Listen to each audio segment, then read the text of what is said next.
Hey, what's going on, everybody? Commander Crane here, and we are back with another Pioneer deck tech. And today we're going to be talking about Selesnya mounts in Pioneer. I'm very excited to bring this list to you. As always, before we hop into the video, let me know in the comment section below. What do you think about the list? Is there a card that I definitely should have included that I did not?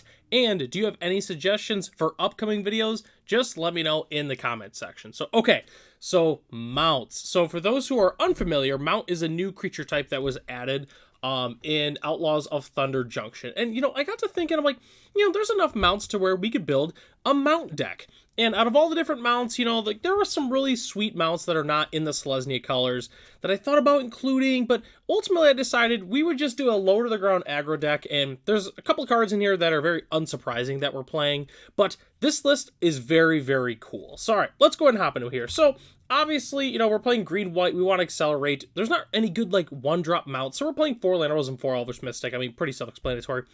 One of my favorite cards in the deck, though, that's not a mount, is Miriam Herd Whisper. 3-2 for 2, which is already a really good rate.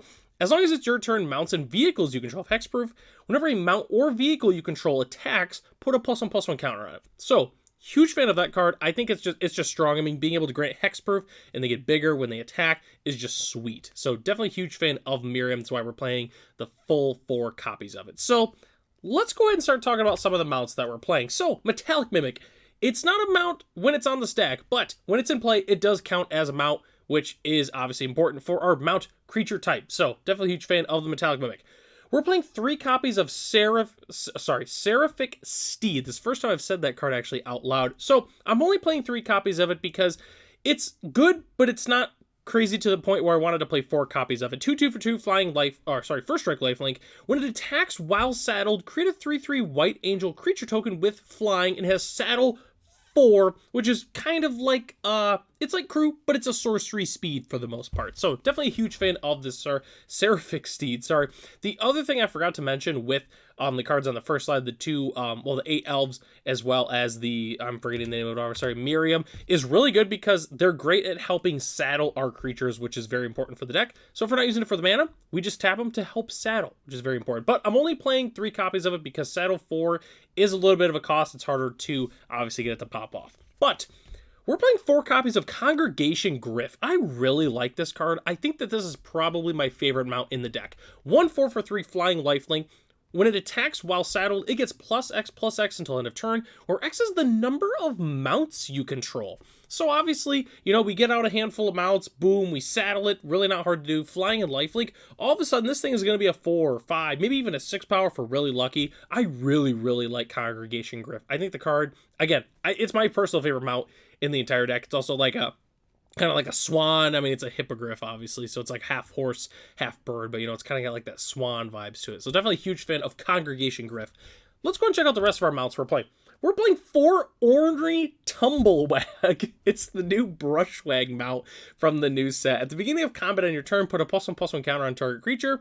When it attacks while saddled, double the number of +1/+1 counters on target creature, and has saddle 2. So obviously it's going to get bigger and bigger. Definitely a huge fan of the Ornery Tumblewag. We're also playing 2 copies of Drover Grizzly, which looks a little bit weird. I really think this card is strong, though, mostly for a couple of reasons. So 4/2 for 3, when it attacks while saddled, creatures you control gain trample until end of turn, which is just good with all of our mounts. When they get bigger, we get all these bonuses, and it's just good giving them trample. Only has saddle 1, so it's very easy to saddle this creature. So 2 reasons why I'm actually playing the Drover Grizzly over some other rares, which are not bad for the most part, but I wanted the Drover Grizzly, mostly because the 4 is really nice, so we can use it to saddle our other creatures, and it's saddle 4, so it can saddle any creature in the deck, which is pretty sweet. And it's a 4/2, they can give trample. I just really, really liked the card in the mount deck, so that's why we were playing 2 copies of Drover Grizzly. Our last card that we got to talk about, though, that's not a mount, but it's very good with our mounts, is Wily Duke, a teen hero. 4/2 for 3 of vigilance. When it becomes tapped, you gain 1 life and draw a card. So obviously what's important with this card is, it has vigilance. So it's not even just when you're attacking with it, you gain a life and draw a card. It's basically whenever we saddle, it's a 4 power creature, so we're going to be able to saddle pretty easily for the most part. And obviously we gain a life and draw a card. So huge fan of Wily Duke. The main reason I'm not playing 4 copies of it is largely because it itself is not a mount. And, we're already playing the 8 elves. We're already playing the card that I already forgot to mention already, the 3/2 that I've already mentioned its name twice at this point. I don't want to dilute the deck from too many mounts, so that's why we're only playing 2 copies of it, but I really do like this card in the deck. And our last side we have to talk about is, I would say, not the core of the deck, but I would say the best card in the deck, though. We're playing 4 Skyclave Apparition. Yeah, it's not a mount. It's just really good. It's essentially a removal spell that we can hit off of our next card, which is Collected Company. That's why all of our creatures we're playing are 3 or less CMC, because we are a Collected Company deck. There's not really a lot of mounts that it's worth going bigger than 3 mana for the most part. So we are essentially just a solid Collected Company, creature type matters aggro deck. So that's the entire main board. Let's go and hop into the lands real quick, which it's pretty simple. We're playing 4 Razorverge Thicket, 4 Temple Guard, and 4 Branchloft Pathway is our main dual lands in our deck. We're also playing 2 copies of Cavern of Souls. We name Mount, obviously, with that. We're also playing 2 copies of Mutavault and 2 Lair of the Hydra. Mutavault obviously is really, really good because it's a mount, because it's all creature types. So very, very important with the Mutavault. Lair of the Hydra, obviously just a really, really good man land to be playing in the format. And then the last couple lands that we're playing 1 Aganjo, 1 Boseiju, and 1 Basic Plains in the deck. And as our spicy basic land of the day, I decided to pick Adam Paquette's brand new land from Outlaws of Thunder Junction, which obviously, brand new set, tons of Outlaws of Thunder Junction cards, so we had to pick a card from Thunder Junction, or at least a basic land, and I decided to pick this one. Huge fan of Adam Paquette's art, some of the best in the game. I think they do a lot of recent artwork as well on top of that too. So, don't go anywhere yet though. We still have to talk about our sideboard as well as some budget options for our deck. So, the sideboarding is going to be really, really simple. We're green-white. We're going to want some Graveyard Hate. Obviously, play Rest in Peace. It is the best option. The card's like a $1 US piece, and it's incredible. That's like hands down the best one you can play. We're going to want some protection spells. I would personally recommend Surge of Salvation because it's kind of like double dipping. You can use it for like protection against Thoughtseize, but you can also protect your creatures. It's just a really, really good card. So I definitely would recommend Surge of Salvation. We're going to want a little bit of extra removal. I would personally recommend Get Lost in the sideboard or even some Portable Holes.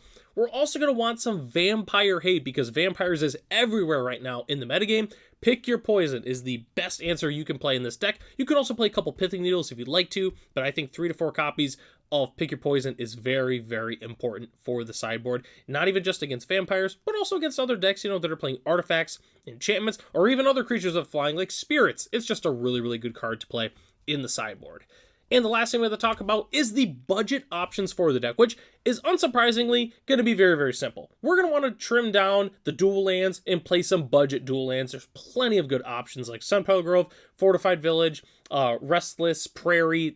That's personally what I would recommend. There's actually also a Mount dual land.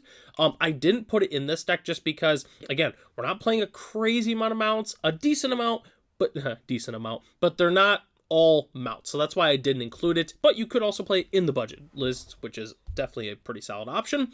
I would also trim the Collected Companies. You can pretty much put in, there's a couple different 4-drop mounts. I don't remember off the top of my head what I ended up using to substitute the Collected Companies, but there's definitely some good alternatives.